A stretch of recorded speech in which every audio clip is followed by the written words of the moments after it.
channel where we explore music as a journey without an endpoint. Dancers are storytellers, poets, and much more. And it is also unique as it's an art and as well as a sport. Today we're excited to have Sanjana Sundhar. Sanjana Akka is a Bharatanatyam dancer. We're so glad to have you and we welcome you to the show. Yeah. Could you please give us a brief introduction about yourself and who your gurus are? Yes, so my name is Sanjana and I'm a Bharatanatyam dancer, as she said. I completed my Arangetram in 2021 and I finished college in 2024 and now I work at Fidelity Investments. My guru is Meena Rajagopal and has been her for the past 18 years. What would you say that is your most favorite part about Bharatanatyam? My most favorite part would be that I feel like I have a hobby while doing it, and of course the physical reward that comes with it also.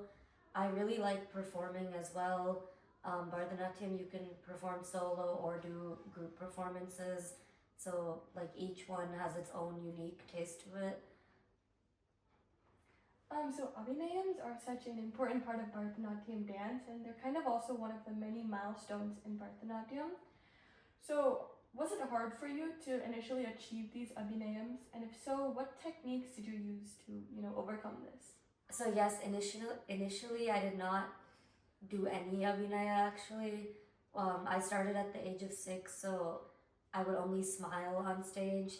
Abhinaya didn't come to me until I guess I started practicing for my Arangetram, which was late high school. And the technique what made me start doing it better was I would just watch a lot of YouTube videos. I would pick like dancers specifically that I liked and just keep watching them and kind of try to mimic their facial expressions. So when we perform on stage, in any art form, we always try to represent our guru. Is there a specific way that you like to represent your guru's teachings? Yeah, so my guru always strives for perfection, and she really focuses on like the non-negotiables. So that's aramandi, clean lines, and clean lines meaning when you do your hand movements, everything is very sharp and it's not sloppy. She always emphasizes on that. So that is something, it's like any performance I have to have that, especially aramandi, because it's really easy to get like tired and start standing up a little bit. So yeah, I make sure I always have that. So dance is not only a physical marathon, but also like a mental marathon. So how do you prepare both physically and mentally? So physically, if there's like a performance coming up, I just have to keep doing that one piece or how many ever it is over and over again, especially the days leading up to it, because after that it's all muscle memory. And then mentally, I don't really have a struggle anymore, but when I was training for my Arangetram, you kind of just have to have the attitude of like, you cannot care what anybody thinks. If you like do a certain facial expression, you have to like be in the moment, play that character, kind of forget that there is an audience, and once you do that, it'll come out much better. Is there a specific exercise that you like to do that builds up your stamina before a performance? A lot of stretching mainly. No, nothing really specific, but like I said before, just doing that piece over and over again emphasizes the technique again also, to where it will become a part of your muscle memory. Do you have a favorite stretch?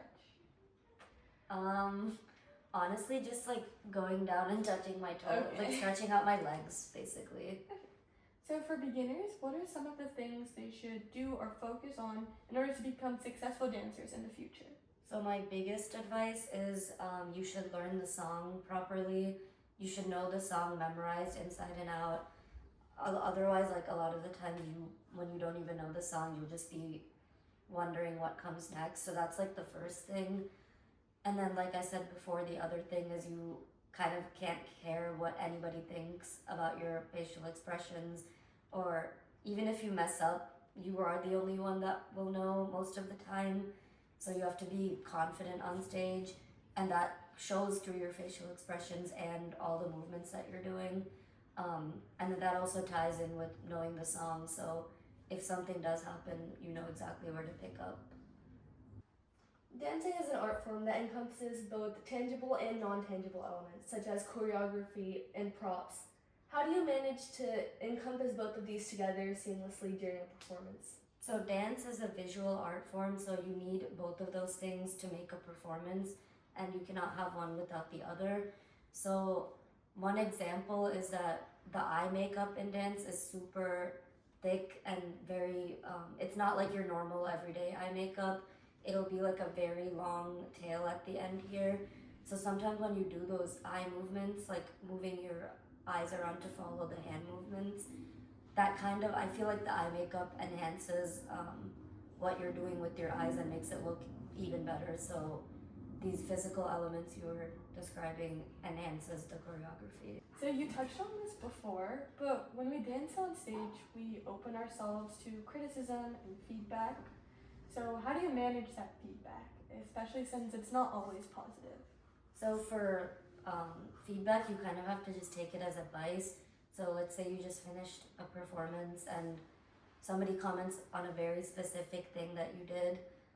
You have to reflect on it too and be like, because everybody has their own way of dancing. There's different styles, there's different ways that people interpret different movements. For example, like some people follow their movements like with their whole head, other people will do it with their eyes, some people bend differently.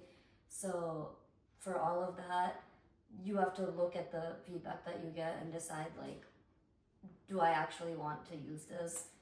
Most of the time, like it is good feedback that you'll be like, yeah, that makes sense, I should do this instead. But yeah, to answer your question, you have to decide for yourself.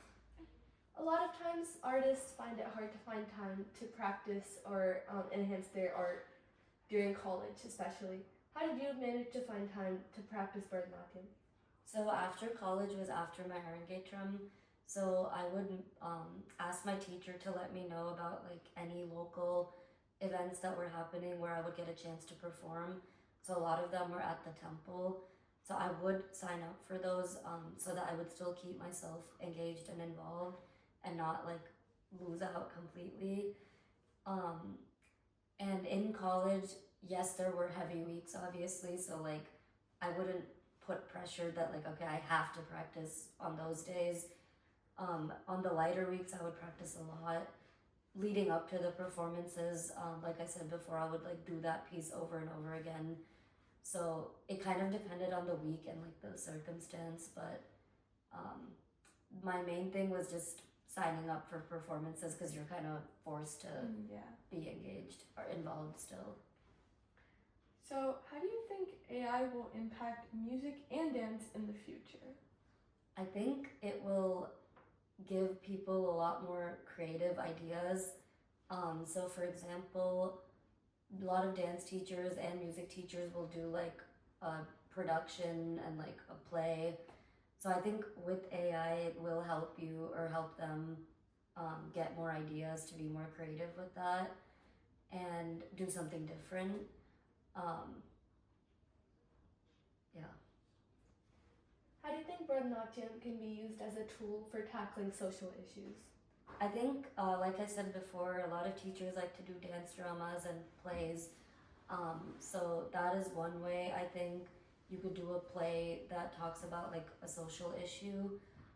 And then another one is one dance itself, like one solo piece I've seen will talk about a whole plot line or story about a social issue like that.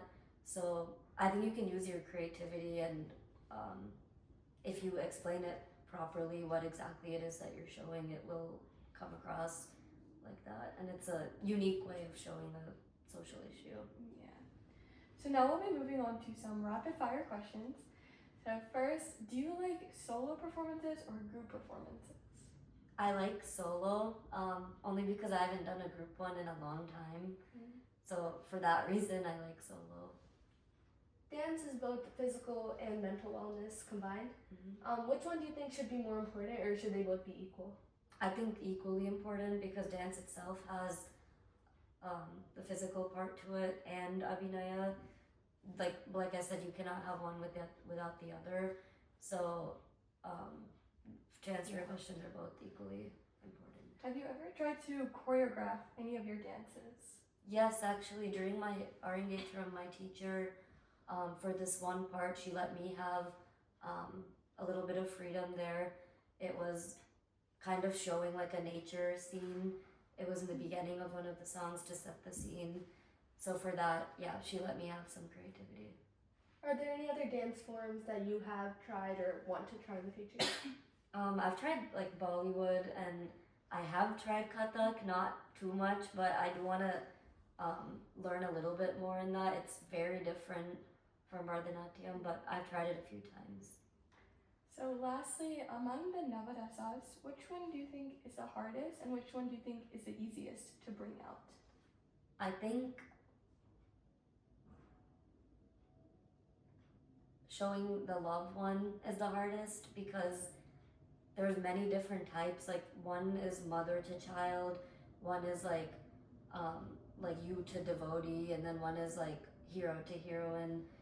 So within that one itself, there's many different ways that you can show it, and people show that differently too. There's no like one standard way that people show that.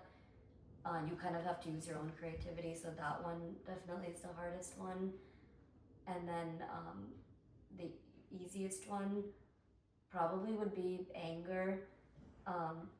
If you just think about something that makes you super angry and you just show it properly on stage, once you've gotten over like your fear of showing Abhinaya in general, which I did have for a long time, anger would be the easiest. I didn't think about there were so many different forms of love. I actually didn't realize that. So, like we mentioned at the beginning of this interview, dance is a way to express these emotions and to express different ideas to other people. And I think Sanjana did a great job of explaining that in today's interview. Thank you so much for tuning in, and we're hoping to see you on the